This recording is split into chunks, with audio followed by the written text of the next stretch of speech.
All right, you want to do the song or what?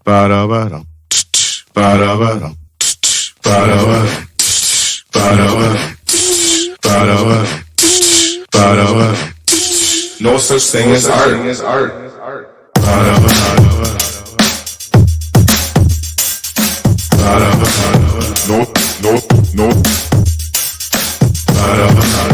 No such thing as art. All right, well, welcome to No We're Such starting? Thing as Art. I guess we're starting. All right, this is a new episode. A new episode of No Such Thing as Art. Hi, guys. How are you? Yeah, what are we doing today? We are drinking beer. Drinking beer. Not sure this is a new thing for us. Yeah, the drinking beer thing. No, that's definitely not new. Just this many mics. How many mics we got hooked up here? Seven microphones. Seven mics, yeah. This is pretty cool.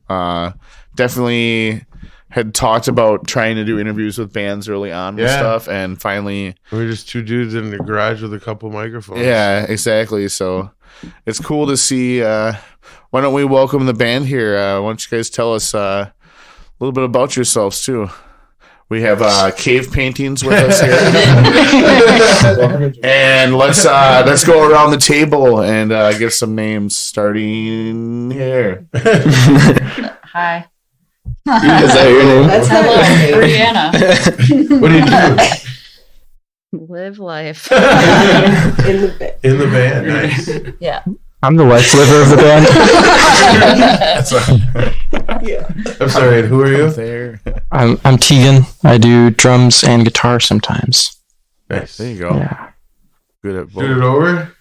I'm Levi. I do guitar and drums sometimes, and sing and write And sound.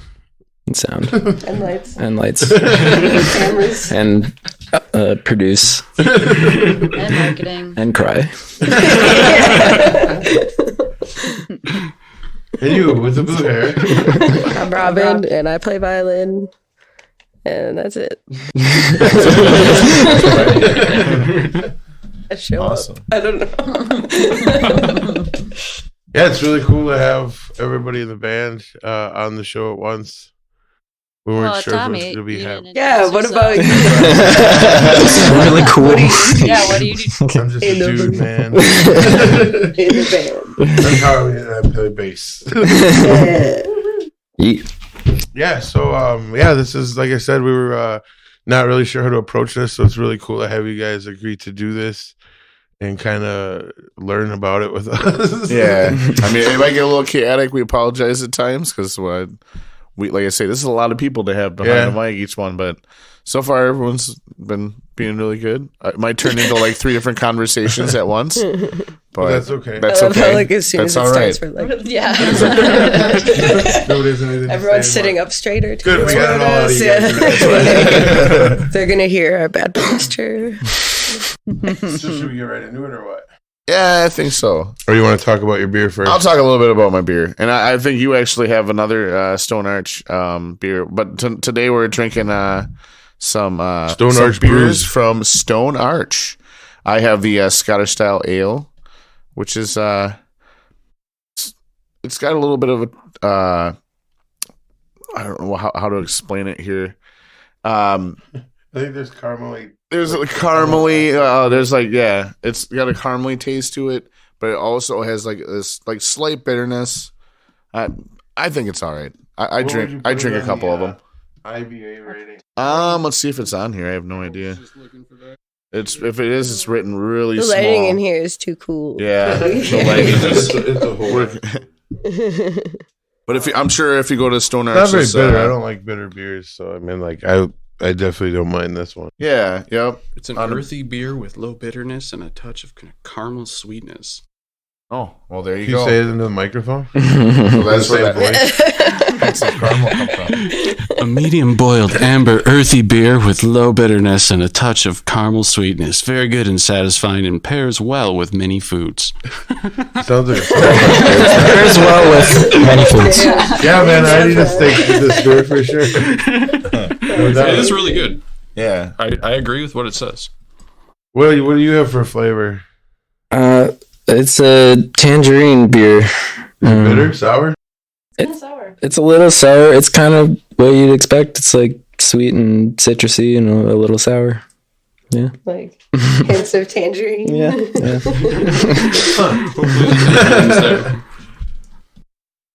Tegan's drinking wine. What do you got there? So, are those local blends? No, they're not. Well, then fuck them. Super duper cheap. So Fucking I brought like. Do you care to tell us about them? Give us your I mean, first review. they're just. This one's Shiraz Cabernet, and it's fine, I guess. Good, It's good. how fine. much did that So cost? what do you have on deck? On deck, this one's just a Cabernet Syrah. So what did those cost you? They were like $3 each. Oh man, you can't go wrong with that. Yeah, I price point. cannot go wrong. Yeah. I'm drinking fizzy water from Woodman's. Nice. Woodman's locally The Polar, owned. the Like it. Polar brand. It's real cheap and delicious. And Is it flavored? grapefruit. Nice. Wow, Ruby real- red grapefruit. Nice yeah. dry bitter. Okay. Nice dry bitter What's follow the up. flavor profile on your fizzy water? Calorie free, 100% natural. That's what it says. Cardboard. Yeah. Contains carbonated water, natural flavors. All right. So Let me back into it. yeah, I say we ask you guys a little bit about your backgrounds in music. We can Yeah. go kind of down the line. What got you into music? What made you kind of intrigued into the instrument that you choose? Some of you say you swap out and stuff. So Swip swap. swap. Woo, there we go. Yeah, you guys can decide who wants to start. What about you? You start. Yeah, let's learn a little bit about your co-host here. You told us to decide. All right. Well, I started playing bass when I was 17. I played drums for 8 years before that. And I was in a very crappy pop punk cover band. Yeah. And one day at practice, we switched, and I was like, fuck the drums. I'm going to play bass. This feels a lot cooler. And yeah, it's weirdly enough, I've been able to maintain that. I was 17, and I'm so 21 years later, still slapping the bass. And there's definitely been waves of like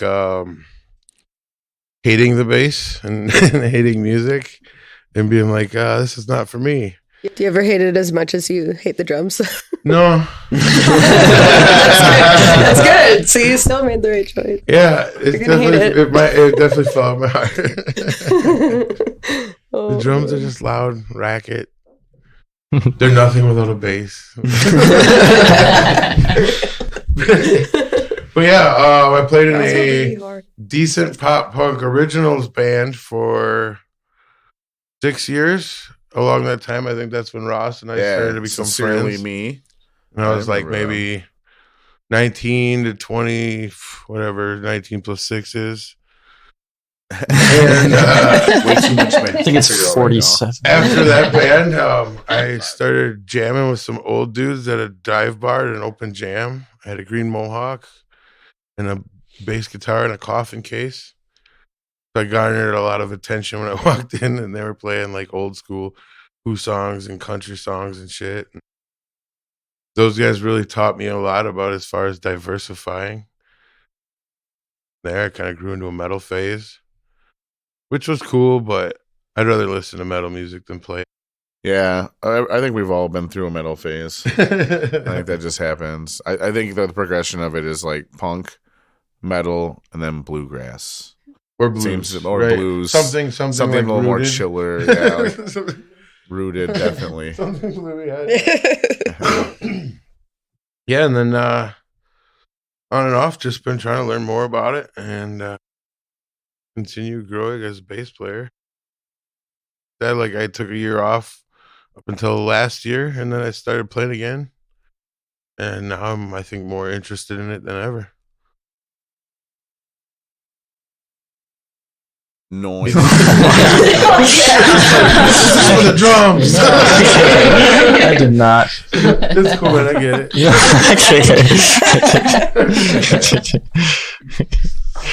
How about you? Three.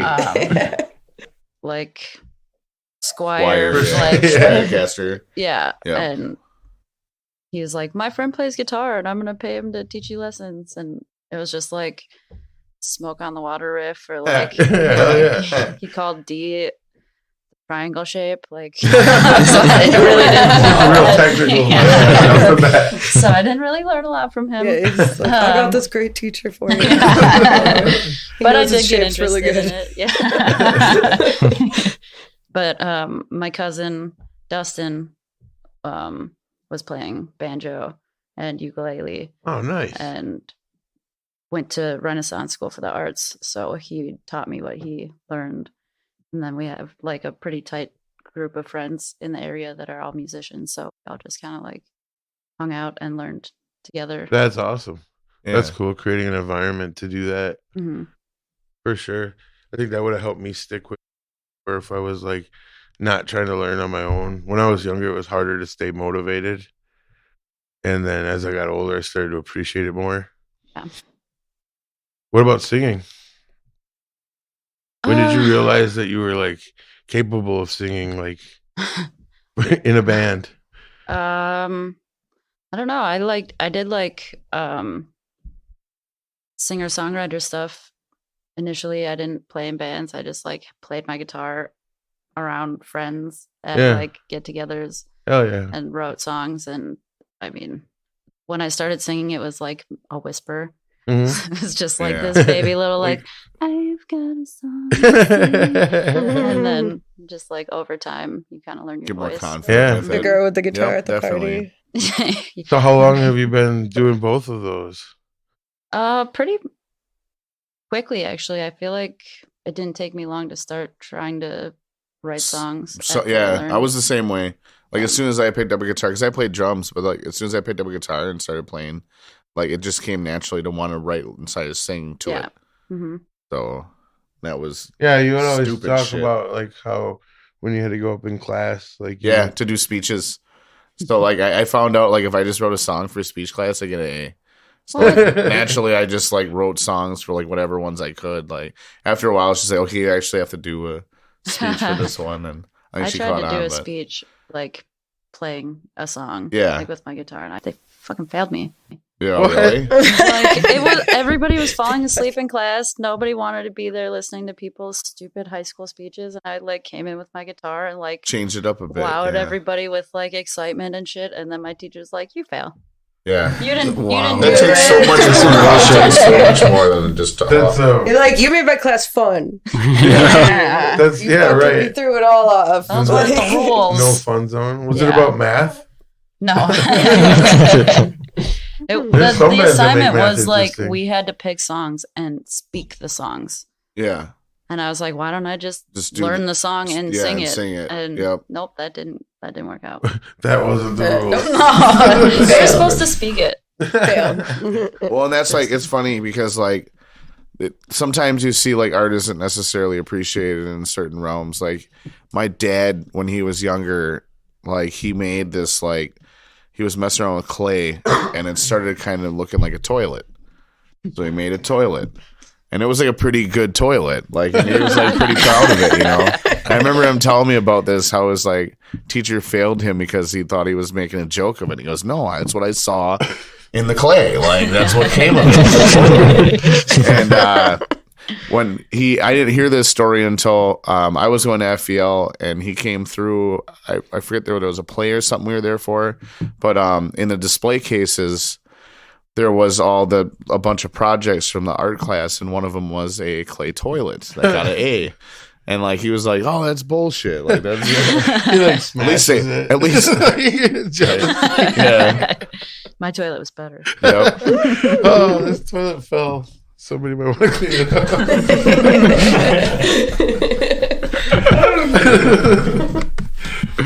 Yeah, it's just one of those things, you know, right? Like, and that's like my dad's definitely an artist that like I think he's never really like his stuff is more like sports memorabilia stuff that he's made for people and like, really good at like photorealistic stuff. But I just remember like not knowing that he had like delved into other realms like that, like with clay, but it was for art class and stuff too. I don't know if you guys remember going to art class and stuff when like you're younger. It's kind of a dick off class at times, but then at the same time, like you get into some of the stuff. Like, hey, this is cool. I don't mind this. Like I remember. My grandma's gonna love this. Yeah, ashtray. exactly. Yeah, Like, this ashtray is so crazy. My ashtray's pretty good. All right, not to derail too much. So let's go down the line and talk a little more about what got you into music. My mom had some nice CDs that we would listen to in the car, so I just really got into digging through her CD book like all the time. Baha Men, Who Let the Dogs Out, stuff like that. Yeah, totally. It was huge inspiration. Yeah, Big Willie Style. That was an awesome album, actually. Classic. That was amazing. And I think I got my first guitar at 8, and just kind of played with it.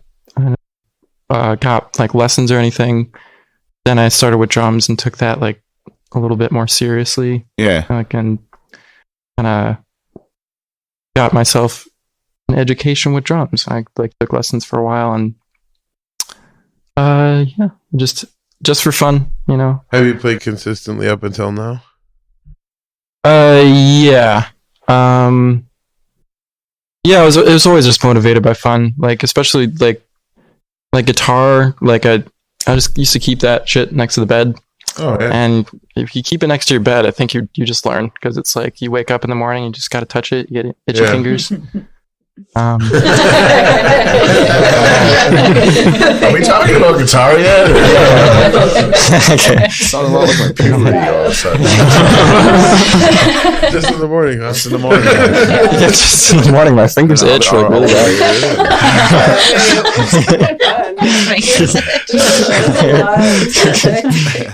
Yeah. No, well, you teach the drums now too. Yeah. It's a blast. I love Watching you teaching play drums. drums too, because Yeah, you have a lot of fun, I can tell. As I get one drummer to another, like I can definitely see that you're just up there loving it. Well, yeah, you So- can really see how comfortable you Yeah. are there, like in your element for sure. Guys. Both of you guys, actually. I mean, when you get up there too, you look like you've been doing it forever, man. Like, so you can tell that you guys are definitely multifaceted with that. That's cool. Thanks. It's cool too, like to like see people try to realize, like not realize right away that you guys switch halfway through the set. Yeah. Like, wait a minute. Yeah, it's kind of funny to see people's reactions when they realize that you're not him. I think it's funny, like after shows, sometimes people be like, "So, like, what's your drummer's name? Which one? What's your guitar's name? Which one?" Yeah, I'm like, just kind of like, long hair. I'm like, It's the tall guy.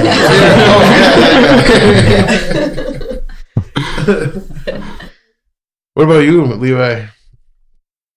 What about me? How long you been at it? Um, What got you into it?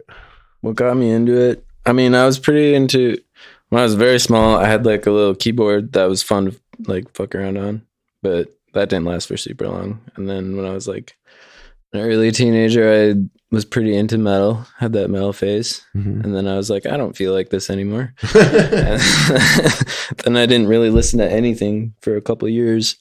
And then not even. It's still going. yeah, that is still going. But yeah, then when I was like 15, I like heard like the Shins, and it just like made me feel ways. Yeah.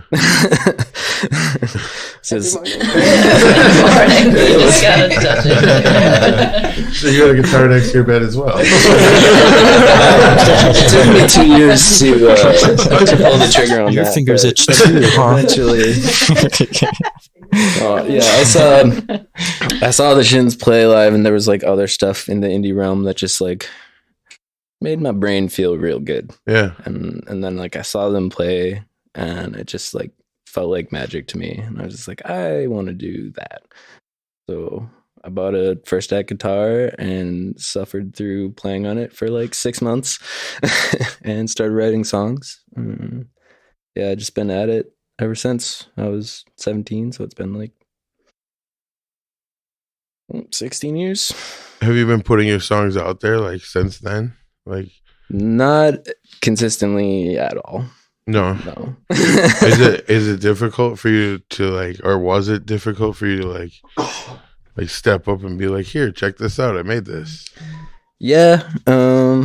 It still is. I don't know. I guess I have some perfectionist tendencies. Sure, right. Wow. Why is the rest of the band laughing so hard? I'm laughing at Bree.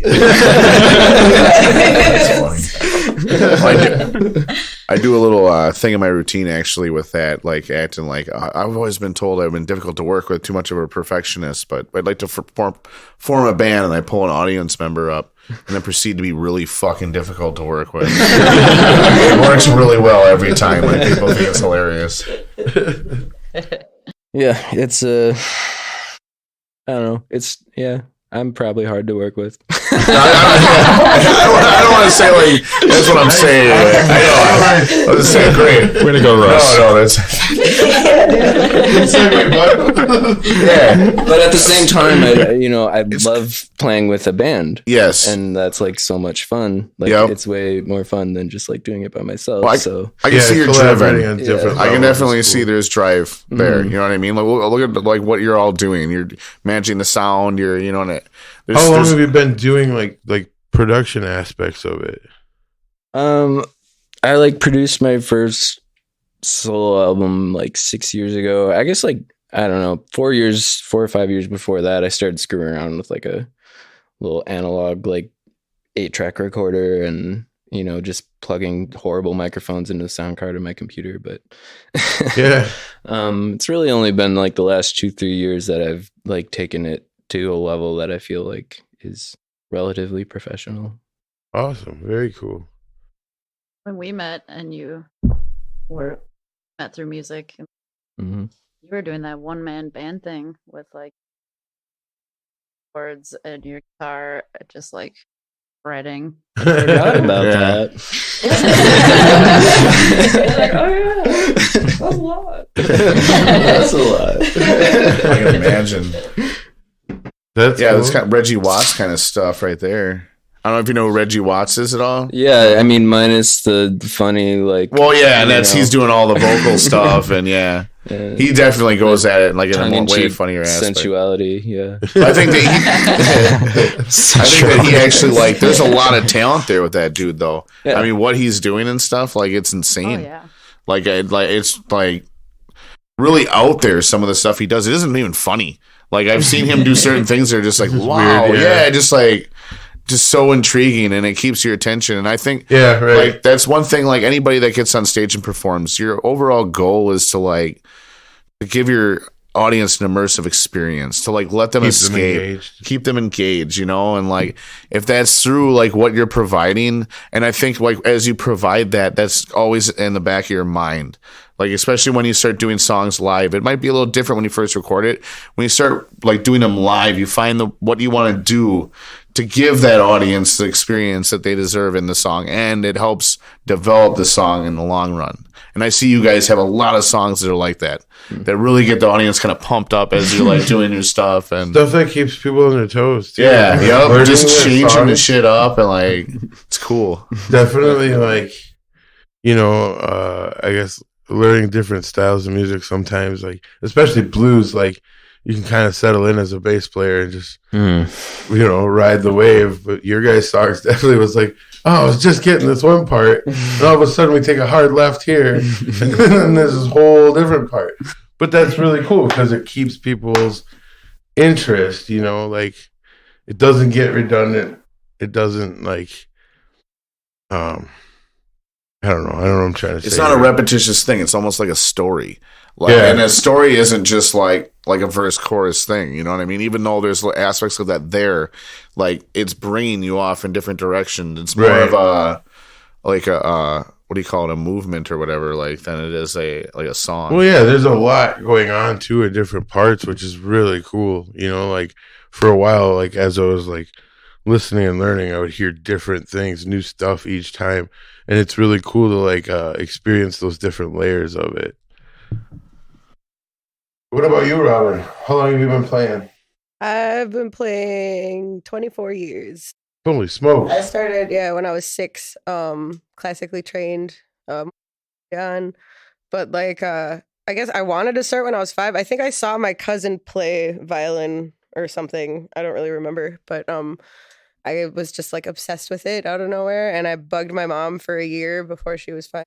Hey, like fuck, because I mean I was 5, like I could have been obsessing over anything, but like I guess I had this pink plastic ukulele and a stick, and I would just like Nice. fucking wrench on that thing. So a year of that, my mom's like, all right, like let's fucking just do it, I guess. And I don't know, I stuck with it ever since. But I've played a lot of different styles of music. Just classical was like the main background. Sure. And then I got really into Celtic music and like Irish, like Scottish, Irish tunes and stuff. And then River dance. Yeah, totally. Like, I did a little bit of like, I don't know, like more Appalachian style fiddle tunes and stuff. I did like fiddle contests when I was little. That's awesome. But then like, I don't know, with the fiddle contest, like you hit a certain age and then there's like some kid who's younger and cuter. And that was usually like what won, actually. It was like, they're like, oh my God, look at that little kid shredding. And it's like, I got too old for that, I guess.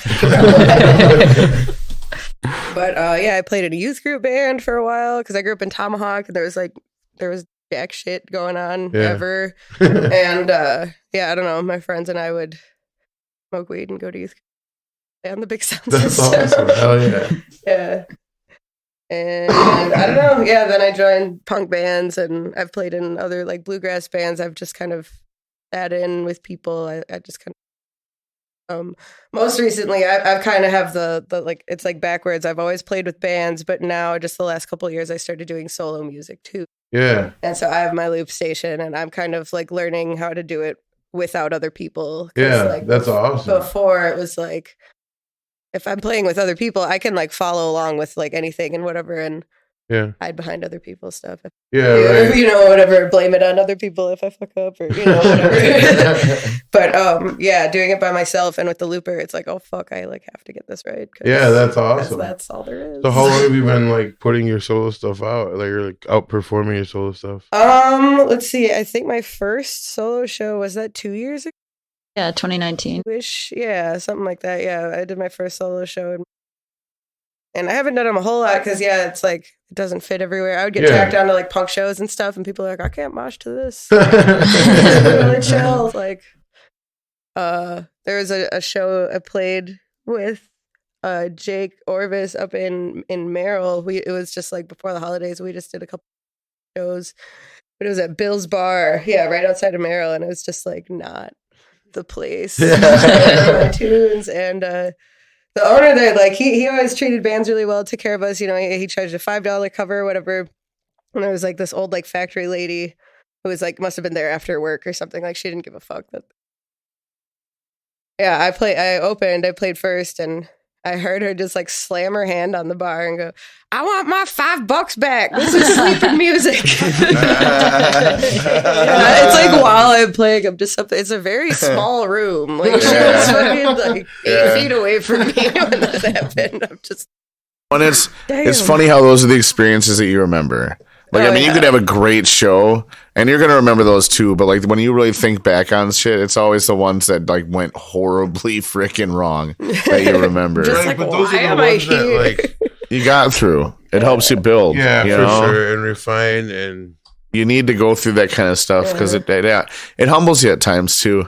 Well, I mean, I feel like it always happens when I start getting a big head about things. Yeah, well, and just like playing or like starting anything new or like playing in the local music scene, you kind of get what you get when, shows get booked or whatever. And I mean, cave paintings, we've ended up in some venues where it didn't exactly fit.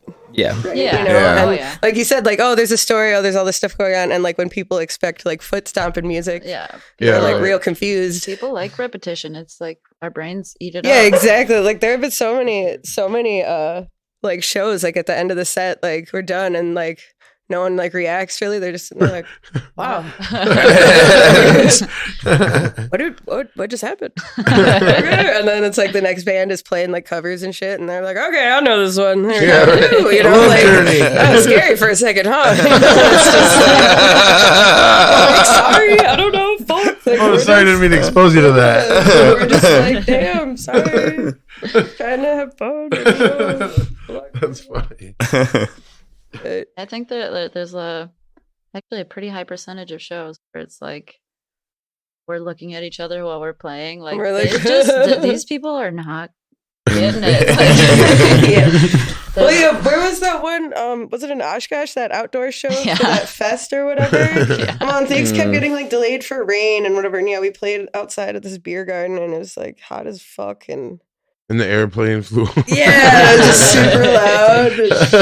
Yeah, we're all just kind of looking around like, what the fuck? Like, But I think part of everyone's that, sipping their beer. Just part of like, that's too about like the fact that you guys have created a unique sound with all the different pieces that you've incorporated. Yeah. And a lot of people aren't necessarily used to that, especially in like maybe that kind of like setting, you know. Right, exactly. Yeah, when it's like the middle of the afternoon and everyone's trying to get day drunk and they're just like, what the fuck? Adult contemporary audience. Yeah, exactly. Yeah. So I don't know. I guess one thing that would be interesting for me to hear you guys take on is I've had several people ask what kind of music. And I've listened to a few of you, and it's always interesting to me to hear what answers you guys come up with, because I really just, there's at least 30 seconds of silence as I try to think every time what kind of music. So I would like to hear what kind of music you guys would classify yourself, or each of your takes on that. The closest thing that I kind of can pin it down to in 2 words is like progressive folk. All right. Yeah. I feel like yeah. Yeah. I think when I saw you guys, we were talking a little bit and you used that and I was like, yes, yep. Okay, I can see that. Yeah. What about you? What do you tell people? Well, usually when people are asking, they're like these old people at the bar. Yeah. What kind of music to play? You know, and I usually just say alternative indie rock. Yeah. Because that's something that makes sense to them. Yeah, that's what I have gone with alternative folk rock. Yeah, totally. Yeah, I exactly. feel like it fits in all of those. I think it's funny because everyone has different shit they say, but like no one's wrong. Yeah, you can for kind sure. of just reach your hand into the bag, pull out like some words. Yeah, that's it. What about you guys? What do you guys tell people? I usually do incorporate the word folk-ish. Yeah, Say something different. a variation every time. I feel like I don't think I've ever used folk works with any of the other like genre types just because like it's really story focused. Like Sure. the lyrics are like kind of classic folk style writing. We don't do a lot of like here's the verse, here's the chorus, here's the verse, here's the chorus. It's like the song just kind of went where it went. Yeah. And it's not like intentionally structured anyway. It's based around like the feeling and the words. So like I feel like folk works because that's kind of like what that's about, right? See, But for it's not like folk though, just folk. Right. Folk Like, always yeah. makes me think of like folk instrumentation, you know, where it's like, oh, this is a folk band. It's like, okay, so do they got spoons and Yeah, exactly. I like- picture close to bluegrass kind of like Americana. yeah, you know, like at least that's where my brain goes when I hear that. But yeah, like definitely songwriting style too. I can't remember exactly what you said, but Levi posted this like Facebook status one time that said something like, "Oh, if your music has a hook, then I probably don't like it." Like something like that, like a chorus or whatever. It's like it works for some things, but he's like, I don't know that. Oddly, I don't remember either. Yeah. Oddly. well, and like from my perspective, like learning your guys' music, like I like when I was first learning it and trying to get familiar, like in my head was like labeling each section like, oh, this sounds like this influence and this influence and this influence. So I was able to like reference those points, like, oh yeah, this part reminds me of this, and this part reminds me of this. But there was so many parts, like I had to like sort it out like that. But yeah, I definitely have heard like so many different influences into it, and I think that's again one thing that I think is really interesting about what you guys have created. You're so goddamn sweet, Tommy. I try. You express all your love. You don't keep it in. I feel safe here. So you talked a little bit about some of your bad experiences. Is there a show that really sticks out in your head? Is like every one of you is like, is this the top? Did we just hit it? Like, or the bottom? Or the bottom. Well, every time we like get some momentum going, there's some big disaster that makes us cancel everything. Yeah. Yeah, I don't know. That's my answer to that. Yeah. This has happened like a few times. Not just COVID. Yeah, we're seasoned with that. I know the first time I saw you, there was actually a storm that was rolling in as it was like you guys were finishing up your set and stuff, and it was actually kind of cool because you guys like just finished, and it was like, boom, rain. Like, I was like, oh, here we go. It was literally the last note. Yeah. It was the last fucking chord, and it was just like.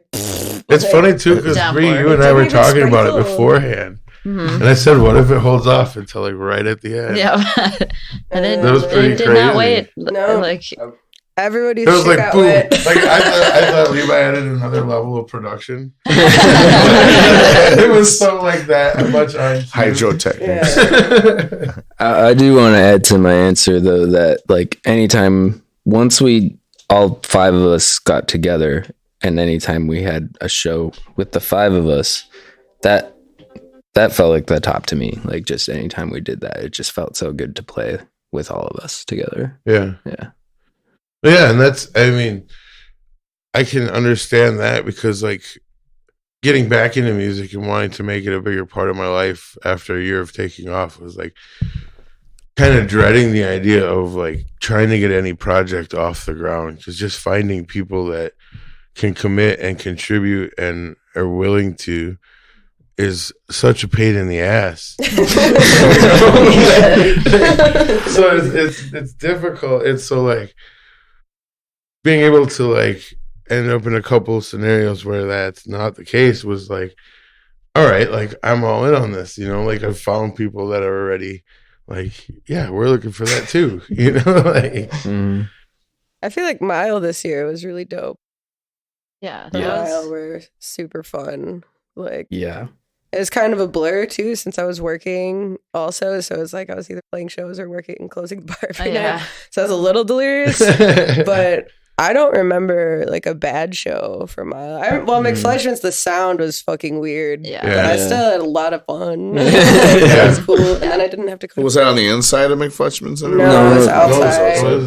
On the. Oh, I suppose. It just seemed like the sound guy's like first day on Earth. Which is funny because I know that guy and he's been doing it longer than I've been alive. Yeah, like I don't know.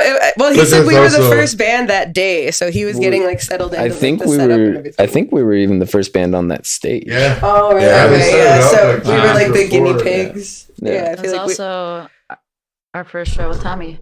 Oh yeah, it was our first. That's right. Yeah, because I that didn't was even a get. funny experience for me because like you were like, oh, we need you for these dates. Mm-hmm. I'm like, cool. And it was like probably 3 weeks before you had mentioned to me that we were playing at Milo Music. By the way, this is This is just a coffee shop show, bar show.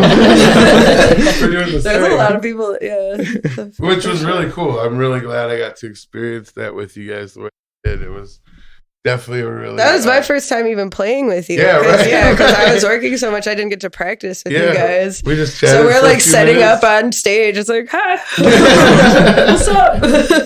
It was cool. That was super cool. My favorite disaster experience was the time we started that 7-minute long song and Levi's string broke like right at the beginning. That we whole d- show was kind of we didn't decide to stop. So Fuck, as where the was song that? That was the one by Madison, right? Yeah. It was Choose, and God. my guitar string broke, and at the same time, all the rest of the strings went out of tune. Yeah. Further out of tune as the song It went on. kind of sounded like a good. nightmare. Yeah. Like, everything. And Evansville. It was also like our second show back from pandemic times. And we didn't have a So bassist. we didn't have bases, and like prior times, if I had been playing shows, I would have been like, "Oh, I should just grab that other guitar that's behind me." But Like, we hadn't been playing shows for 2 years, so that thought didn't occur to me. You have the like panic show brain. Like, fully. Yeah, I thought it was funny. I liked it. The electric. I think we should do it on purpose. Acoustic. Had to borrow an acoustic There's some guitar. fucking wild The feedback. power happening. went out. Oh yeah, the power went out. That's We didn't right. have a Holy bass shit. player. I forgot about that. Yeah, we did have a bass. Yeah, I think after that we were just like, "Fuck this." Like, They bought a lot of merch, though. I don't know if they felt bad or. that was the last time we did a podcast, Really? and it was right after that set. So they're like, "So how's music?" And we're like, We quit. "Yeah," because like. I mean, we thought we were gonna have a bassist that day, and we didn't. So we're like, "Well, all right, we're gonna wing it." And then it's like, "Holy fuck, we are really winging it!" Like, just everything that happened. Hope you guys enjoyed. Yeah, there Said comes they a liked point where it. we're like, "I don't Sorry. know what to do." Yeah. That's rough, but like again, those are the things, like, to see you guys like persevere through that, like a lot of people would have just been like, fuck it at that point and been Right. like it's Persevere. We definitely just get the nervous giggles. And I'm just like, okay. warm in here. So I like how as the guitar kept going further and further out of tune for 7 minutes, Just played it. the song became more of an interpretive noise. Since I don't have frets, I'm adjusting my shit to try and match this guitar that's further and further going off the deep end, and I'm just like, and then whatever Bree was playing sounded off because your guitar was into it. Yeah. And so then I was caught between Yeah, Brie was the reference. This is how far away it's. yeah, for real. I'm screwing up the solos because I'm like, this isn't the right note. Yeah, it doesn't sound right. Everything you're playing is probably right the first time. But yeah, we're all just overcorrecting and trying to fix something that just can't was a be disaster, fixed. yeah. Because it was just changing as it was happening. It's no way. How did the crowd interpret this? How did they take that? They were very nice. They were super nice. Hey guys, They were we already tried. yeah, I feel Everyone was really stoked. Yeah, because we mentioned oh yeah, I don't know, we didn't have a bassist, haha, and they're like, oh, you didn't? We're like, okay, well, whatever. I think we sold the most merch at that show. Actually, as yeah. we did all summer. So we that's- had to that's the sign key everything then. too. Yeah, we did a Sign bunch of stuff, autographs yeah. that day. That's too. awesome. Yeah, we signed so much stuff. Yeah, because that I don't know, that house show or whatever venue, they make cool posters for all their shows. Okay, So they had all these posters and they were having every member of both bands sign everything. that's awesome. That's cool though. all the, there's all a the silver metallic lining. Sharpies. Yeah. Well, that teaches you how to prepare for future potential disasters, right? I mean, we It still had fun. Yeah, Yeah. we still had fun, and I think we looked like we were having fun, even if.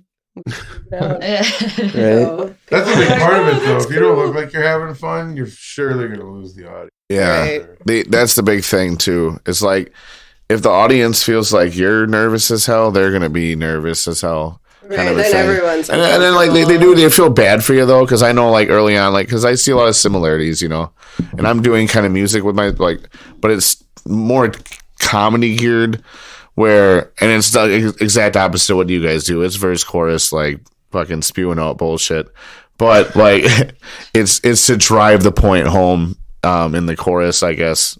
So by the third time around, they're singing along and want to think about me while they're taking a shit at work, basically.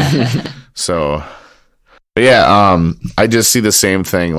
You have those shows where you just lose your audience, and it's just have you guys had it where you've been able to pull back an audience that you felt like you were losing right off the bat, where they got more intrigued by you, about mid set or something.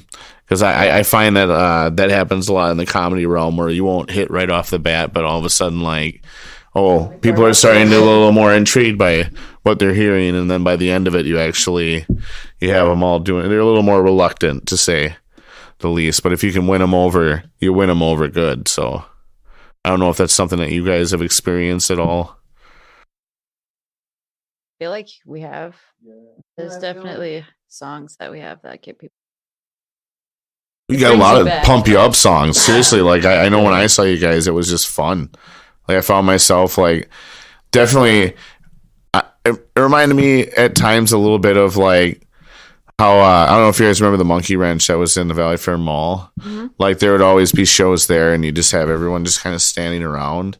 It wasn't like that at all. Like people are moving, they're dancing, and they like want to, they're having fun. Like, and that's what I saw, and got me moving. Even like I found myself like he doesn't like to move. No, I'm not. But yeah, I'm thoroughly impressed by you guys. Definitely. After I first saw you guys, I was blown away. It was like this is awesome. I compared it to like Murder by Death, kind of. I don't know if anybody actually listened to them, but like everyone's dancing, everyone's all hyped, and it looked like you guys are having a good time, and like definitely like see the energy coming off of you guys on stage too. People definitely feel that and respond to it really good. So like I feel like you're going places, to be honest. But we got a bakery over here, a bunch of sweetie pies.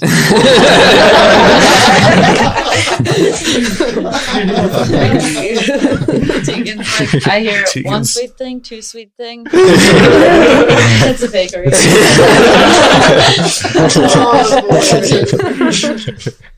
That's awesome. One thing I think I kind of noticed, especially with Mile, because like those shows, there were so many people just everywhere, kind of wandering around stage to stage, kind of seeing like what music what's would catch going on. them. And it's like, yeah, maybe some people they weren't caught right away and they wandered off and went somewhere else, but it felt like there was always like a draw of like people who were.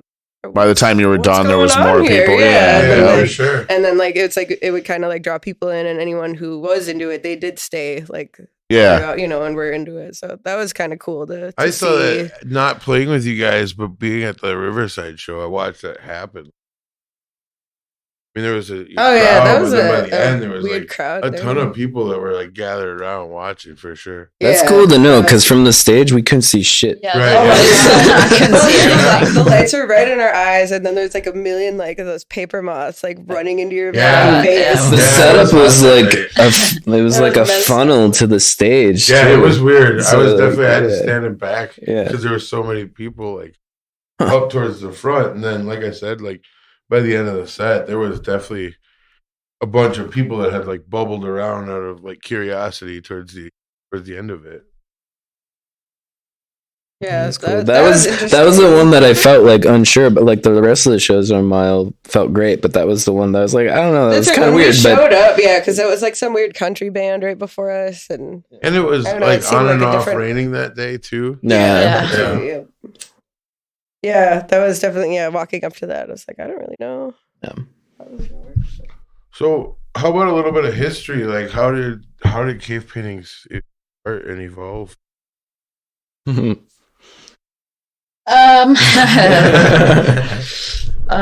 and I have known each other for a long time. I think I met him when I was 16, and we both played music, so we like bonded over that pretty quickly. And we used to like play cover songs downtown and like try to make money. Yeah. Pretty much just like bullshit with music. I don't know. Yeah, right. Well, the first ever cave paintings tour was in like 2013, and it was just you and me, and it was me driving you to Minneapolis to go live there. And we played like 2 shows on the way there. Awesome. And then I was like, I'll see you when I see you. Yeah. And that was how cave painting. So how did it grow from there? Have you heard of Fox? They're like Wisconsin. I don't know. They were pretty big a couple years ago. Okay. And they won like a bunch of awards, and okay.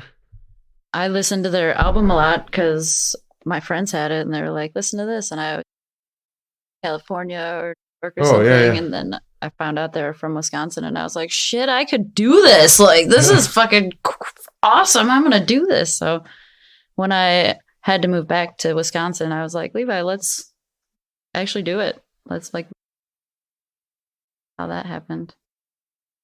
So that was it. Levi's like, okay. cool, yeah.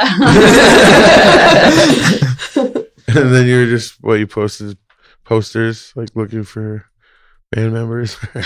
We played just as a duo. Initially, we like learned each other's songs and wrote songs together, and like got pretty good at just learning how each other works with that. And then my cousin Dustin and our friend Emerson both lived with us here, and Emerson played guitar and drums, and Dustin like everything. So he played bass, and we just started like playing shows, pretty small shows. Yeah. When around was this, like, as far as time period? 2014. Wow. It was around then. Yeah, we did like. Yeah, we played like. Yeah, a handful of shows is that 4-piece, and then we did that for like around a year, I think, and started building some good momentum. Started getting some like festival invites and stuff like that, and then we had to cancel everything. So then, what brought you to getting like these two in the? They just appeared out of the thin air. Kind of, yeah. I'm was here. just, I'm here for my calling. luck. Right Yeah. place, right time. Like, played a show in Rockford at Tegan's house. Drums on one song with one of the bands that. They hit a bean can real good. Yep. Fucking hate bean cans. It's funny knowing Tegan now. Like, they probably just ate that can of beans. That's kind of what I was thinking about. I was like, oh shit. Like why you just had a can. That's awesome. That creates some rawness, right? Brings another element to it. Incorporate food. Bring back the bean can. Yeah. Should definitely, like, just for nostalgia. Throw a bean can on the. But you need a fresh bean can every time. Yeah, it'll be a new like pre-show ritual. Pre-show, we gotta be eating the can of beans. During the opening bands, yeah, you're just walking around. The mold that grows as you keep it for longer kind of changes the tone of the bean can. Oh god, ew. Kind of like it. You wouldn't clean it? I just remember the one time, it was like COVID times when Bree, Tegan, and I were all like super hungover on the couch, and we each had our own like off-brand can of beans. Like they were all like cheap, but they were all different. And like, was it yours, Bree, that said like beads in the dark? Like, wow, some shit, yeah. But yeah, just straight out the can. We each had a spoon in our own can, and life was good. I really like the part where we were like mixing beans and like spoon feeding each other the beans. Like, oh yeah, these are more salty. Wow, I think I like mine better. So when did Robin join the band? We also played a show with Robin in Wausau at the Cop Shop. And Oh yeah, it was you the were Granny playing- Panties show Yep. first, right? Yeah. Yep. I was in a band called Granny Panties at the time. We always wanted a violin player, so it's like, Mhm.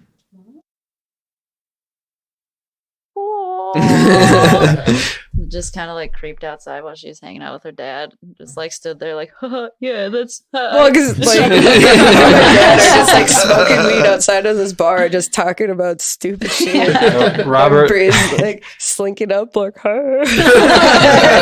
Robin hanging out with Paul Stamets outside. I don't know who that is, but he's, Paul Stamets is cool he shit. must be funny You because like him. my dad's funny. I'll have to Google that later. So that leaves one more person here. Who? You. How the hell did you get involved? Jesse. Yeah, my hairstylist. Who has also been friends with me for a long time, since I've probably known Jessie since she was 15. And I was just talking about wanting to make music more prevalent part of my life. Like, hey, my friend's a bass player. And I was like, cool, put me in touch. Yeah, we messaged for probably a month before we started actually getting into it. Yeah. And then like I said, like he's like, we could use you for these dates. And I was like, cool. And This is Smile Music. yeah, 3 weeks like- later surprised me with that. And that was, like I said, that was a really cool experience for me. Like having going from being like, hey, we got a bass player at the open jam to like, you know, experiencing that whole thing with you guys was really cool. And like getting to know Dave the way I got to know Dave, that was a really cool experience. And That was so funny when you guys switched, Yeah. like, without telling anyone. Yeah. One show, Yeah, Mid I was song. like- I Yeah. was pretty drunk at that point. Yeah, no, like, You. I just thought, because each one of us noticed at a different time. Just saw this moment where, like, someone would look over at you and be like, wait, what? Yeah, Tommy's I saw Dave huge in the smile. audience. Yeah, I was Tommy's just wait a like, second. Made short malfunction. That was so funny. That was great. But yeah, it was just really cool to experience that whole thing with you guys. Like, and then, you know, and then like that show at Fox River House, that's pretty goddamn like epic. That was This is Yeah, that just was like, really cool. you know, for somebody who just like stumbled in on it. I was like, that's fucking cool experience. It was Uh, it's yeah. cool though. Like you're like instant Dave Paintings family and very natural. Yeah, Yeah, it's, totally. well, and like what's kind of been crazy to me from the start was like not having known any of you guys, but knowing like all of your friends for years. It's tripping Yeah, me Jesse's out. my hairstylist too. You know, like Bree's known her for since middle school. well, and like Since birth. how long Oh. have we known each other? I Yeah, mean, that's fucking. probably 5 years, 4 years, something like that. Yeah, like yeah, it's just kind of crazy to like to just fall into that. Like it's like, oh, wow, this is. And we the- haven't like we didn't even meet anywhere, Yeah, which Yeah, is yeah. surprising. Right. It's just like, Like, how did you pull that off? I love that we're in a band together. We've never even met. Just this, Yeah. this beam of light from the left side of the stage. It's Tommy's smile. oh no, So big all the time. It's so bright. Night Baker. Reflects the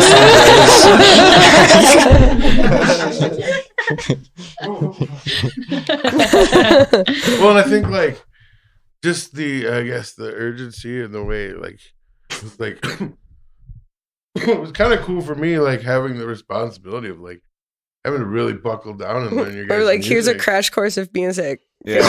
Right, and it was a cool challenge for me to Complicated like music too. You know what I prove to mean? myself Like, that I was a capable musician, you know, and like and then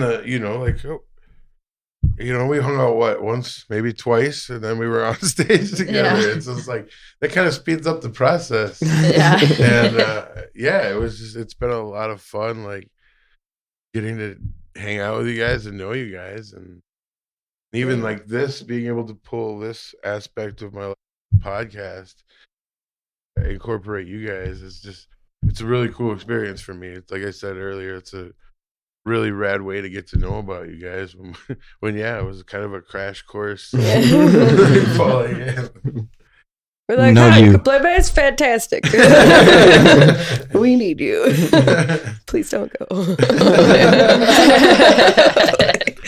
well, that's the thing. Like, it's you see that that's kind of one of the positions in a band that's needed more now as a bassist. It used to be when he was younger. I remember it was always a drummer. You had like 5 or 6 bands that had the same drummer, and like that was just what it was. Like the same guy would get up like 3 times in a fucking show with different people in between. But Yeah, I definitely played a few of those shows. yeah, where it was Amos was a Amos, drummer yep. among other bands that played that night. yeah.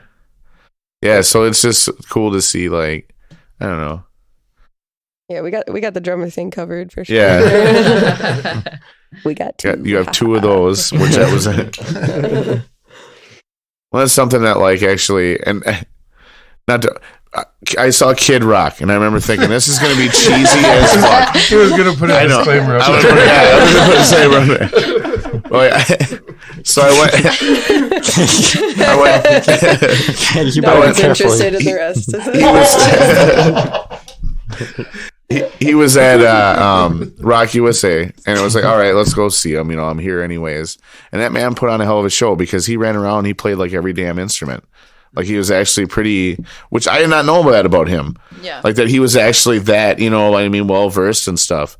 He's just up there with sequenced freaking overalls and like doing this stuff as he's pouring himself a shot, and like all the stuff he was doing was very much like a branded thing. You could tell that's like the Kid Rock style. But I grew an appreciation for him because seeing him live, and that's one thing I think that like. Seeing a band live speaks volumes to like just listening to their album. Yeah, you're gonna listen to their album and stuff and feel it, but like if you have a band that's got a really good live presence, you're gonna energy. it's a lot of energy and stuff. People are gonna remember that. That's gonna sit with people so much more. Because for me, like live experiences to me have always been that much more memorable than like the CDs I listen to. Even though I can recite every lyric to the song of whatever CD it is I would listen to. But like those live performances definitely left bigger impacts in my life, and I feel like you guys have like a very good on point like live performance, like just the energy you guys have on stage. Robin and I touch butts sometimes. Yeah. That's where the itchy fingers Sometimes come I drop from. down on my knees and I can't get back up again. When you even pulled your friend up to help scream or whatever for Yeah, that's Jesse. yeah. That was awesome. Like That's Stuff one thing like that's that. fun for me to watch. Is like you're this tiny person and you create this huge sound. And Yeah. from the start, I've thought that's cool as fuck. Yeah. It's cool to watch, and you don't hold back, and it's definitely dope for sure. I think it's cool because especially you only do that at live shows. Like even during practice, you're like, "Brrr!" Yeah. Like, trying to scream, and it just turns into a weird squeak because the energy isn't there. But every single time we play live, it's just like, "Buh," like it's this huge thing that comes out. It's like it has to be real for it to work. It feels weird, like just like hanging out with you guys in a room with each other and being like, Yeah, that's how I was recording vocals for Heathens. So it's literally like you're in a silent room and everyone's staring at you, and it's like, okay, better nail it. gotta scream it out, scream out the stress. you do that like awkward count with your head, like Right. before you get into Yeah, it. exactly. The hesitant chicken move. I think it's funny what you said about Kid Rock, because if I feel like if he's so talented, you think they would like advertise that more. Yeah. Why don't you use that, man? Like you got Well, that's it. the You thing, can like, that's do what- this, that's but why I was so everyone's like, nobody wants that. Kid Rock. Yeah. Right. You gotta Right, be a 'cause that fucking didn't redneck. sell. you know? Right. Yeah. That didn't sell to the Right, yeah, demographic. they're Well, you like, can oh, tell vegan. it's definitely that's the thing. He knows he's a smart dude who Yeah, knows he's what's like going to playing get a him the paycheck. character. He's But playing like a he's character, more or legitimately less. pretty talented. Like he's They're like, hold that in. yeah. What if I said Yeah. ball with the ball? It was actually it started as a poem. Spoken post. Oh man. Yeah, and that's just one of those things. Like to me, I would not have thought that would be one of the live performances that would stick out so much in my head. Right. Yeah. Like I've seen a You're lot like, of what? cool, you know what I mean? Like, and that for some reason that show was like such a like fun show, and it was because it was so unexpected. Yeah. And it was like, that's holy shit, this cool. guy actually is. And it made me think a little bit too, as in like someone who's done music. I've done cover bands and stuff, and like how I enjoy doing my own original stuff so much more. But it is fun if you get up there and do a cover and everyone's getting into it. Like there's no doubt that I'm probably getting into it for all the wrong reasons because I love attention. but that's I think that everybody has a little bit of that, and you have to have a little bit of that to want to get out there and show people what you have. You know what I mean? Like, hey, this is what I did. Check it out. You know what I mean? There's a little pride in it there, and I think that that's a good thing. I think as an artist, though, you're always going to be reluctant to, like, it's going to be like you say, just screaming like in front of the rest of the people, but when you do it live, you're able to bell her. Like, that's the same thing, you know? Like, it's just that feeling of that live experience. I've done a lot of drugs, and that's like one of the best feelings in the world is to have like a whole crowd like that you're commanding a room and just they love it. The segue there was funny. I've done a lot of drugs, and that's like the best feeling. What drug are we talking about? Attention. That's a drug. Yeah. We normally get like one really solid gold soundbite out of every podcast. Perfect. So we've been kind of piling the stockpile of those. Yeah. That's definitely going to be on there. That's what. So I guess, what's that? Do you think Kid Rock will maybe hear this one day? Yeah, they're right. We can only hope. We are the reality check that he needs. Yeah. He's going to be like, you know what? That guy's right. I am talented.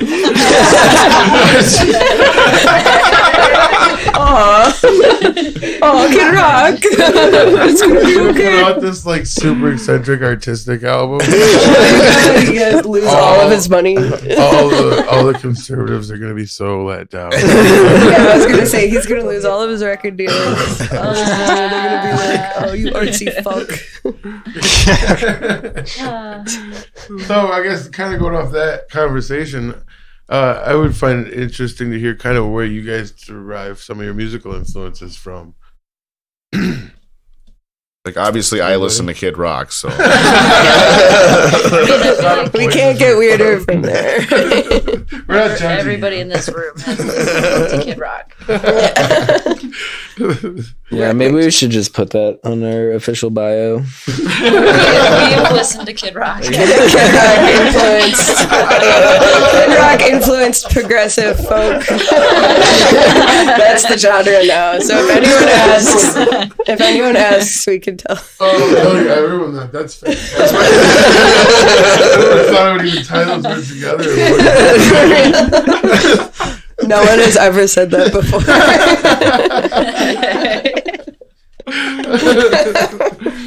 That's great. So, actually. Yeah, so back to the real question. The real question, yes, is Kid Rock. When is Kid Rock going to hear this? We're looking into this. We should. Hey, I was if just we thinking, both are forced to hear his Right. shit, he should have to be forced to hear our shit. just tag him. Just tag him. Exactly. He might actually check it out. He's like that. Like, he might be like, yeah, let's see what's going on with this. Yeah, right. I want a Yeah, podcast. listen to the whole fucking like 2 hours. Use something with Kid Rock in the sample at the beginning just to hook him. At least just pull him in. Yeah, so then he listens to the initial. whole fucking thing. So if you're listening, when he Kid Rock. exploited his midget friend, early that on in was- his career. yeah, Oh my god, yeah. Josie. yeah. I forgot about that. Oh Yeah, man, a lot of people forget that he had a sidekick. yeah. I can't forget that. That was whack. Yeah, exactly. For years. man. They had Osmosis Jones, isn't he on there? Like, doesn't he do a song like in I the think movie? there's No, a it's cameo, like yeah. there's a Oh, cameo and yeah. he's in it It's too. a Like cartoon. Yeah. I think they have a littler germ that like just danced around on stage with them. Totally. Oh my It's- god. Oh, I forgot about that I have movie. that movie. on my Osmosis hard Jones, drive. dude, is a disgusting. That is a Dude, let's watch it disgusting movie. tonight. Let's watch it tonight. Bill Murray has this zit that just pops itself. Yeah, like it's the That's it's I forgot the whole thing happened. Like The gross ass movie. I've never seen that. I've been scarred because of the Like, pimple what is scene. what are you guys talking about? Yeah, for anyone who hasn't seen it. Check out Osmosis Jones and Kid Rock. This episode brought to you by Kid Rock. No matter what, I can't imagine Kid Rock as anyone different than his character in Joe Dirt. Hey, Brandy, can I get some Dairy Queen too? Like, fuck. Like, that's just who he is. Like, in my mind, I can't imagine him. That's why he was typecasted for that role, because that's just what he is. Yeah, exactly. But actually, he's really talented. Oh, fuck. So that's it? That's our only implant? It's just Kid Rock, dog. Yeah, that's. Can't you hear it? Like, The influences question? Yeah. All right. I guess mine has kind of changed over the last couple years, but I feel like it's more appropriate to answer what it was when cave painting started, because we're still trying to make our first record and it's been like 6 years. We're almost there. We listened to it this morning. It's pretty close. Okay. Oh, really? Yeah, we did. I haven't listened to it in a while. Yeah, I don't know if it's audible. pretty close, so another 3 years. Yeah. It's good to build anticipation.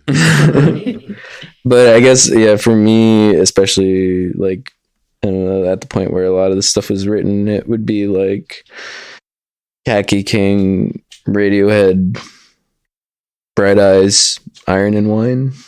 Nice. I'd say probably between those four, Is probably that the like strongest vocally pulls. and guitar wise? Yeah, and songwriting wise, Sure. and yeah, Very I was cool. really into all those things. So I still am, but I've found some new things that I'm pretty into. That Yeah. like my writing the last year or two has been probably influenced by other things.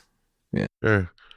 It's interesting to see that, like, to like look at that kind of a question and like just to see where you come from as far as your influence.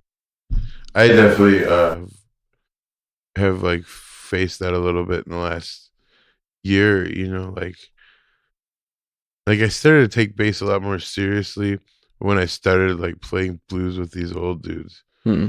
And just really trying to like understand the roots of it. And from there, like seeing some, I guess, learning some of the newer jam bands or whatever, like Government Mule was a huge influence for a while, just because there's a lot of simplicity but a lot of dynamic to what they do as far as bass.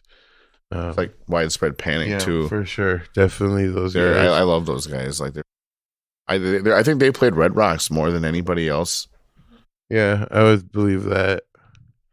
But then, like, Yeah, that would be insane. that like the That dream would be venue. crazy. Definitely. Yeah, definitely. I know when I went there just to check it out and like hung out on stage, it was like, this is cool. One day. When day you're gonna sing work poop on that Yeah, stage. one day I'm gonna sing about shitting at work. Shitting on the clock. Shit. How about for you? My influences? Yeah. Well, as far as like violin stuff goes, I don't know. There's like a lot of like I don't know, like crust punk bands and stuff that I kind of enjoy that style because they have like cellos and like they have like a whole string section like for this like epic like metal shit. But I don't know. It's like the string stuff. I don't know, that kind of darker, more, I don't know, heavier shit has always been more of an influence to me than say, yeah, like bluegrass stuff. Like I can play bluegrass, Yeah. but I don't really, I don't know, it's not as fun for me to play like where it's just like, I don't know, yeah, the same Sort four of chords. traditional, Yeah, and then like the shredding fiddle solo, you know, whenever anyone's like, oh, do you play the fiddle? I'm like, no. That one went down in Georgia. Yeah, never heard That's that like when people before. yell out freaking Yeah. Wonderwall or Right, yeah, exactly. And like, I don't know, yeah, it's just kind of like, yeah, I can do that, but it's never like, I don't know, spoken to me in the same way, I guess. Yeah, sure. And I don't know, yeah, like when I'm playing with a band or anybody, like I can kind of just wing it for a lot of stuff, but it's like my go-to thing is like either following the vocal melody or following the root notes, you know. Yeah. So like I'll play along with like the bass parts, you know, primarily, and then do some vocal melody stuff or just kind of wing it with other melodic stuff. But I just hate like the standard kind of like chugging on the bow and then doing some kind of really fucking solo or some shit. You know, I don't know. That's never. No, it's definitely cool to like. You should definitely have some more solos. Yeah, I should have the room for that. But also, I love that you do play that way because like I've always wanted a strings player with us, but at the same time, I'm like, how is that gonna work? You know, but then the way that you play it, it does. It works like flawlessly. Yeah, it's awesome. Yeah, there's like part of, like sometimes I'll be like just like listening to the demos that you sent me, like as I'm doing stuff around my house, just to get familiarized with the different parts and stuff. And yeah, like there's times where I'll hear like some of the stuff that you're playing. I'm like, oh, that's dope as hell. Like like being like meeting you right before we go on stage. You know, like, I wasn't really like aware of what you were playing, you know, and so like having the chance to thoroughly go through that and catch some of that stuff it is really cool. It's definitely a unique style to bring to it. Oh, thanks. Yeah, I don't know. Like, I know, I'm trying to think. There's this one chick who did some, like, violin looping stuff, and that, I don't know, just kind of the way she layers stuff, I don't know. Yeah, that made me buy a loop station, where I'm like, I can do that. What the fuck is her name? Emily Wells, I think. I don't know. She's got some cool shit on YouTube. Her older stuff, I don't know. She has, like, fucking 13 albums. I haven't listened to all of that. I don't know. I think a lot of them aren't that good. But that stuff is better. I just want to go on the record here. So we also want to make sure that Emily Wells gets to hear this. Yeah, exactly. Emily Wells. I haven't listened to that much, but inspired nonetheless. Inspired, yeah. Even if I was like, oh, I'll skip that one. There's other ones that I didn't skip. What about you guys?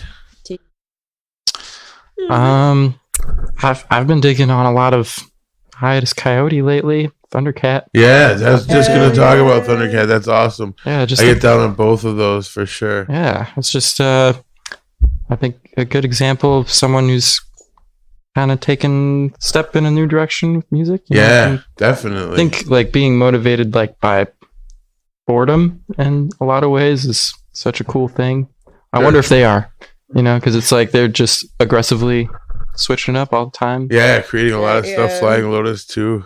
Yeah. I like that shit lately. Especially lately, they've put out a lot of cool material. Mm-hmm.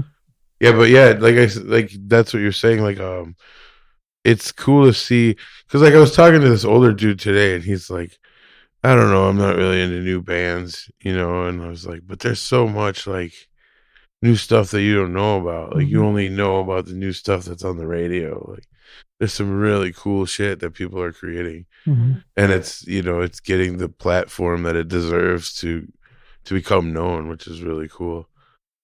That's awesome that you listed those, and then I think it was their second practice, even maybe the first. You started talking about Jaco Pastorius, and I was like, that was cool right away. Like, those are all like really heavily, like, I guess for me, influential people from the bass perspective. So it's cool that you find those influence from them as well. Oh yeah, glad we can share that shit. It's fun. Yeah, we can nerd out on it. Yeah, like definitely the common folk can't nerd out on like those kind of musical influences. We'll have somebody that understands it. What about for you, Bree? I guess when I first started writing music, I listened to a lot of like pretty classic oldies stuff that like my aunt and uncle listened to. That was like the Beatles and Fleetwood Mac and stuff like that. So I got a lot of influence from like more poppy style songwriting. and listening to indie rock more and really good songwriters. Yeah. I think I've been driven a lot by like the songwriting. Love Sloth Rust. That's like songwriting and instrumentally is just fun for me. It's like not expected what comes out of that band. And then Johanna Warren is a really good songwriter, and she's got a beautiful voice, and it's just like super intricate instrumental like guitar stuff, and it's influenced me a lot. Like this. Yeah, that's what she sounds like. That's cool. That's cool. It's really interesting to see how both of you approach like songwriting as such a, I would say, I don't know, I guess more artistic approach to it, you know. You both have a deep appreciation for it. And it's cool to see that dynamic that works out when the two of you guys combine, you know, collaborate on that. Robin and I have been talking about starting a fuck off band for like a year called Captain Asshat, where we just don't care. And that sounds like a fucking lot of fun. We should actually do that sometime. I know. We're taking the fuck off part too seriously. Yeah. It's just all fuck off. So we're succeeding. Yeah, we had like some ideas. Album idea, some song ideas. Yeah. It's basically all a concept at this point. Yeah. No band. But someday maybe. now that you have a fucking looper too, we should connect our weird loopers. shit Good happen. drum station. Yeah. I guess the influence for that band, we were like listening to Kills, and we're like, we can do this. Yeah, exactly. We're gonna do a Kills ripoff band. A drum machine and just like say shit over and over again. Play one note just for a long time. I could just loop it and walk around. Right, exactly. When I was in Milwaukee recently, a few weeks ago, I was booked. I played at Quarters, just a solo show, Friday. But I had only asked off for work for the one night, but they gave me Saturday off too, so I just stayed an extra day, just hung out. And there was this like random attic show I got told about. It was just like a few blocks from where I was at. So this guy who lived there, I can't remember his name, if it was Matt or Mike, or I think it started with M, but we're waiting for the last band to show up. They were like touring or whatever, and they were still like half an hour away or something, and like all the other bands were done, so everyone's just hanging out. And he's like, "Well, fuck, okay, I'm gonna do one of my things," and I think he calls it knife fights, and it's just him with a microphone, and like it's like a backing track, but it's like just like a punk band playing. Like I don't know, he just has all the songs like made up already, and it's just him and a microphone, and it was the coolest shit ever. Like he was like rolling around on the floor, he's like jumping and swinging around, and like I don't know, like he had this one song I think called like Smile Another Day or something. It's like, it's all about your friends and how you gotta hold close and they're so cool, and you know whatever, people love you and all this stuff. It was really wholesome, and then he starts, and yeah, it's just this fucking punk song, and he's like, "Who are you? Who am I?" And he'd like repeat that. And like, "We are friends." And I'm just like, this is tight as fuck. Because he's just him. He's like, so yeah, I wasn't planning to do this, but I'm gonna do this set tonight, and whatever. You don't have to watch. And I'm like, okay, we're gonna watch. And we're like, this is silly as shit, but I'm about it. Like, this is so awesome. Cool. So I mean, I feel like you can kind of do whatever the fuck you want, you know, and make it cool. Like, we could be cool. Yeah, we could be. I think we could do it. Me too. We could pull it off. Like, it's a little scary because, like, I feel like we put so much work into cave paintings and, like, a lot of passion, and then like we're gonna make a fuck off band and then it's gonna blow up and everybody's gonna be like, and we're literally just like making farts out, actually farting into the microphone. What would you suggest people that are looking to get into a band and start a band or whatever? Like anybody that would just if we have any listeners out there that are intrigued by the idea, just do it. I was gonna say don't. Nike said that. The first time that I came over and met you guys, Robin came storming in with her sunglasses on, and she's like, I just want you to know that I fucking hate music and I quit. And that was my first impression of Robin. And I was like, whoa, that chick's pretty badass. I just woke up. She does not give up. Fuck, what was going on? There's a lot going on, I guess. I fucking hate music and I quit. Welcome to our band. Right on. So that's the advice, folks. Don't fucking do it. Don't do it. You'll hate it. No, but it's been a lot of fun having you guys on. Seriously, it's been Yeah, it's been really cool for me. Oh, yeah. Getting to know you guys this way has been a lot of fun. Not a lot of people get to do this with their friends. They just sit down and get to fire off a few questions. yeah. Tell me Without about it being it. awkward, yeah. Like, you'd be that guy, like, so where do you live? Like, it's like, I mean, you don't have to give me the exact address, but the area, I'll figure it out. That's what's funny because we live here. Yeah. You've already found our That's house. cool. I love this space, though. This is This cool as is hell. the What you guys exact have. Yeah, thanks area. again This for is really accommodating cool. this. It would have been doable, but stuffy in our basement setup. Yeah. So, And how many microphones you got?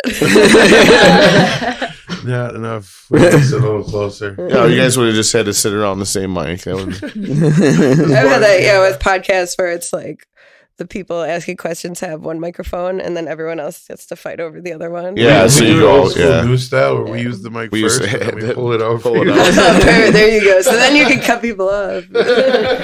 So anyway, We do have shows coming up. Yeah, Yeah, I was going to say, let's talk about that. I'm so confused about this would be helpful for me too. I mean, same. I'm making notes so I know when to Yeah. ask afterwards. Like the 1st through the 3rd of Sec- December. second through the fourth. 2nd through the 4th. Yeah. And What locations are those? So the second's in Appleton. The third is somewhere.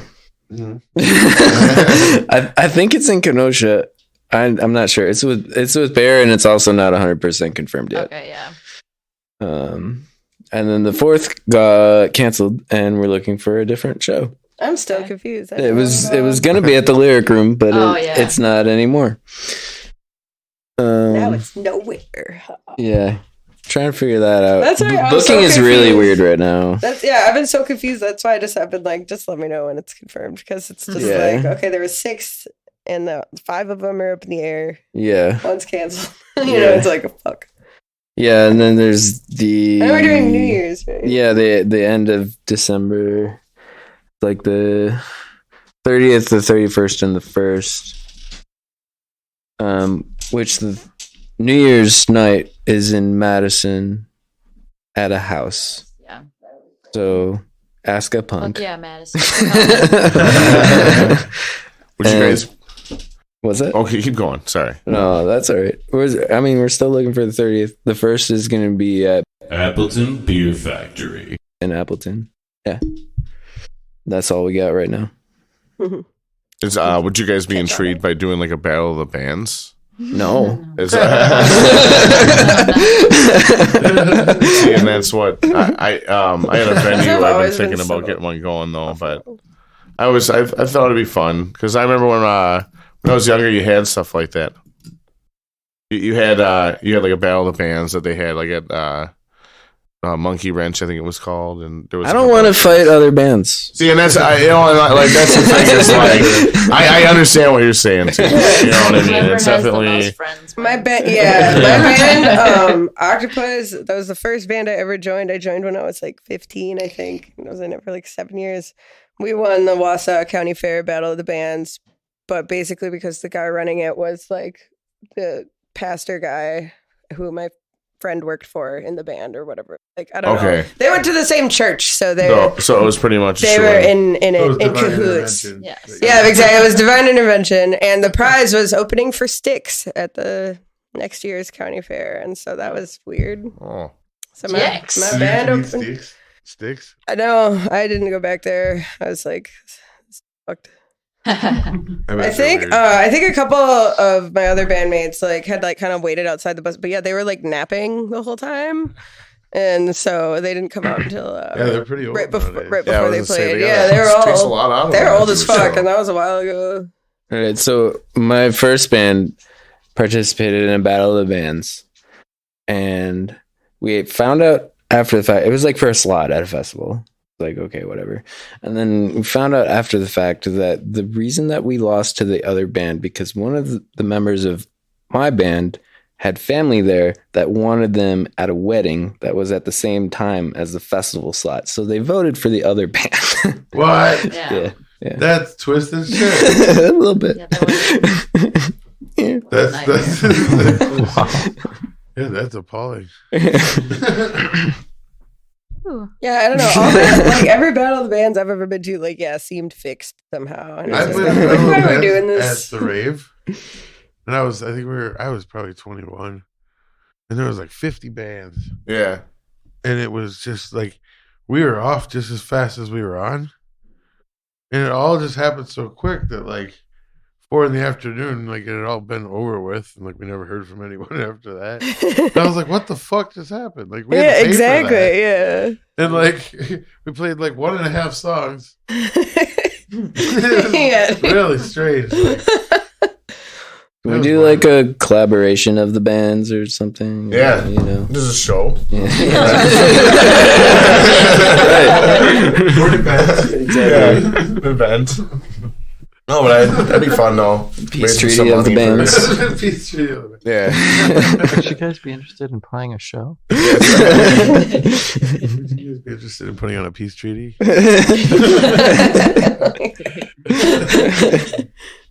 We vow to That'd be- not battle bands by 2032. Net zero battling bands. Oh my god. You could For every definitely band do a that show we like fight, that, we will though. also share their posts on social media. Yeah. I'm just gonna move to Mars where I can battle all the bands I want. Tegan's like, well, fuck this. This doesn't sound fun anymore. Battle samurai. We can No, still I'm- battle each other. That's gonna Just happen. never, yeah, exactly. Particularly Robin and Tegan. We wrestle. Sometimes there are scissors. That was one time. Okay, but, you know, There's always alcohol. Though. those disastrous experiences stick with you. We were talking about this. Yeah. That was funny. They also help make you who you are. I just forgot. Well, that was like the 3-day bender thing, right? That was some early COVID times. During lockdown. I just remember like we started drinking Sunday and I missed my Tuesday night online class. That was like the only moment I slept. And then like, yeah, we were wrestling with the scissors. And it was like, I don't know. I didn't notice while it was happening, but it was like the next day I woke up and I'm like, why are there so many little cuts on my hands? Like, what the fuck? And I'm like, oh yeah, that's right. Jessie like cut her cornea just with her Yeah, that's right, with her fucking She like fingernail. had a Because she was like talking crusted shut expressively. eye. Does it make her wear an eye patch? She didn't go to the doctor. She was just like, I hope it's gonna be okay. Yeah, that was on like day 2. So we still haven't That's had how I it. felt when I was watching you fight with scissors. I don't have insurance for this, but I hope it's gonna be okay. Let's see how this plays out. Well, no, this last time, whatever the fuck, we were on our way back from Fox River House, which isn't far. It there's, took like- forever. Yeah, because I kept like grabbing Tegan's leg up for one of them. Heaving Tegan onto the grass. Yeah, dude, like there's some wrestling, like some pro wrestling moves happening. But I just remember the next day waking up and I couldn't find my water bottle, I couldn't find my inhaler, like my mask. I think there's some other shit, and I was just like, I was so haggard, and I'm just like, well, I'm gonna go look. And yeah, I got as I was getting closer and closer to this field on the other side of the railroad tracks, I just saw everything in this like, little line. I was like, cool, that was easy. You gave me I got all my shit back and I went back to sleep. you gave me like a literal suplex, which I always thought those were like choreographed. I didn't think they were real. That's a hell of a way to find out, huh? I don't even know what that is, but yeah, it worked. So yeah, no battling other bands. Just fight your band members. That's the message here. Because if we actually have to battle, we're gonna win. Need less insurance. That's the takeaway. That's Listen to Kid Rock. Fight your bandmates. Yeah, don't just join a band. Listen first. But if you do, fight your band. Yep. You guys got ways that people can reach out to you, see what you got going on? Facebook and Instagram. Ooh. Internet. Email. Just Google cave paintings. We also have a website. Actually, but it's if not you updated. just Google cave paintings, you literally get cave paintings. Just photos of old cave art. I have a quick question. So- Where did the name come from? Can I ask that? No. All right. Back the How fuck up. dare you. We were recording one of my songs in Levi's basement when he owned or lived at a show house called The Universe years back. And Riley Crow was with us in the basement, and he just called like the session Cave Paintings. Hell and yeah. it stuck with me, and I was like, well, let's call the band Cave Paintings because this is cool. Yeah, that's And cool. That's it. Didn't That's you all. just tell Riley that he was the band like recently? That was Yeah. like Rise Fest, right? Yeah. I remember Yeah, like, that's funny. I've known Riley's brother Jake since he was probably 8. So it's just another connection. yeah. of, like, Well, someone Riley you know. named the band, yeah. Yeah, he was gonna sit in with us in Oshkosh before you jumped on, and Oh yeah. yeah, he was gonna be playing with. Yeah, us I've with them known about him you. pretty well for a long time. That's so funny. But yeah, I just remember after the show, yeah, at Rise Fest, like you guys were sitting there talking to him, and he's like, "It's such a cool name. Where did what happened?" And he's like, you fucking named it. You chose that name. He's like, "Oh shit, really? I don't remember that." That's cool. I'm glad. Yeah, that's funny. That's a cool story. Short, sweet, and to I stole it. One thing I did notice is nobody's influence involved Kid Rock. Yeah. Wait, I thought we settled that. I thought that was the official was given. influence. The official influence. Yeah, it's Kid Rock all influence we progressive mess folk. It's a thing. We're gonna make it a thing. Now I know what to tell the promoters. That's what I'm saying. Yeah, now we know what to write in that little blurb on the music. Yeah. Kid Rock influence progressive. I hope I get to get a picture of that one. Like, I don't know if you guys know the Violent Femmes. I'm sure you do. Like, I definitely, I don't know. I see a lot of the similar energy there. A lot of, you know what I mean? I don't know if that's a insult to you or anything. No. No. I was just saying because, like, that's, well. I mean, well, I always do. I'm not trying to piss anybody off. No, but, like, Violent Femmes are awesome. I always, like, I remember growing up listening to those guys, and my mom was really into them, and they were from Wisconsin here, and just that whole sound, and it was the same thing. It wasn't just your natural music. They had it though. I'm obviously Blister in the Sun was very much like Right. that was their big radio hit. That's what everyone knows them by. But you listen to a lot of their other stuff, and it's very all over the place and very experimental. And I think you guys are very experimental as well, and it's cool. Never gotten Violent Femmes before. Yeah, Brie always gets the Cranberries. Cranberries. Yeah, which Yeah, is funny because I heard that from Jesse when we first started talking about it. Jesse Bishel. Yeah. What a bitch. fucking hear it now. I haven't done that once since I've like met you guys and stuff. No, it's so We are weird. not Like friends Do you anymore. want- the first like It's one of the couple base for, runs of like, shows this I did with Cranberries you guys, every type single of- show there was Yep. someone who said that. They Yep. said like, "Oh yeah, it really reminds me of the Cranberries," and we're like, Like, like, all the way other than, like, were you here? female. Yeah, I there's know, a like, distorted that's guitar and a literally female it. vocalist. Yeah, like, right. That's yeah. literally it. And we're Maybe just that like, just shows the depth of some people's musical right, for real. exploration. I think I feel like everybody when they see you has that moment where they're, oh, I hear a little bit of this band, like your Yeah. brain just does It's just, that. whatever, I like, feel like closest it's the association you can Mhm. come up with. Like, oh, I guess I've heard the Cranberries. Like, Yeah. I just remember there was one guy who was like, he was trying to remember her name, like the lead singer's name, and it was driving him nuts and like whatever. And he like finally found her name, and we're like, who the fuck is that? And, like, looked it up, and oh, it's the fucking Cranberries. Yeah. And, like, but it was like, damn, like that took forever just to figure out that you said the same thing. For some fucking weird reason, like. Yeah, dude, we get it. We've heard Very it before. weird. it is one of those things now that like when it happens, I'm not pissed. I don't know why. I'm like, I know. Like I've seen you throw your arms up before. You're like, I just "Oh, walk that away, was such a like- great show, and you're like, thanks. Like, yeah, it really reminds me of the Cranberries.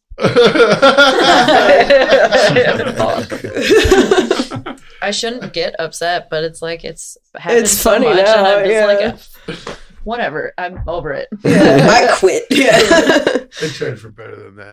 Did that happen at that fucking at the shit show when like the guitar went out of tune? so, and everything? yeah, that we was didn't have a that. bassist. We were already just like whatever, and I was like, "Yo, that was so amazing! Yeah, totally right." The Cranberries. We were like, "Go fuck yourself." Didn't actually say that to a fan, but yeah, Not to them. we felt it. We felt it. It was just like, "Phew." It's like you don't even know what you just said. Fuck. So anybody who listens to this definitely tell us we sound like the Cranberries. Yeah, for sure. Especially Listen to Kid Kid Rock. Rock. Yeah. Listen to Kid Rock. Fire bandmates. Tell us we sound like the Cranberries. That sounds like the I like name. these main points. Yeah, right. we gotta make a PowerPoint This for is the we episode with definitely need the bullet an points. image for this. Right, like for the episode, like the Gotta have a Those little are important things. bulleted list to go down. Yeah, little Taking a lot itinerary. of drugs. That's the best feeling ever. Same, bro. Oh my God. I always felt like that's one level we related on. yeah. All right, well, thank you guys for listening. And thank Cave Paintings for coming on and talking to Yeah, us. You thanks, guys were guys. awesome. Like, seriously. Like, this is a great experience. And I'm glad that it went way better than I could. Like, I honestly thought it was going into it thinking it was going to be 3 different conversations the way it first started. I'm like, oh, no. But then it went great. So, Yeah, it went really well. Yeah, thanks for having us. This was Hell fun. yeah. Cool. all right, well. All right. Check us out at www. Can't speak. Where's Travis? Thisthingizart.com. We have a URL now. And we'll have information up and pictures on our Facebook and links to all the content. So Have a good one.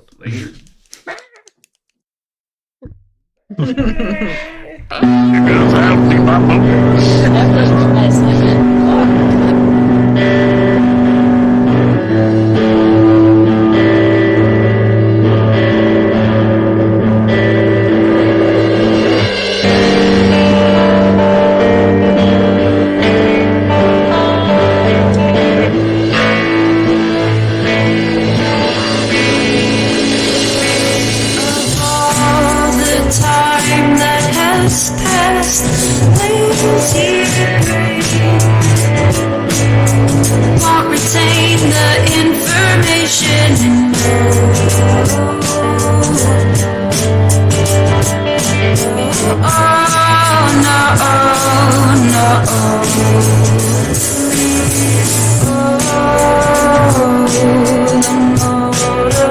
motivation stands uncovered now, obvious and screaming.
And what's fate anyway?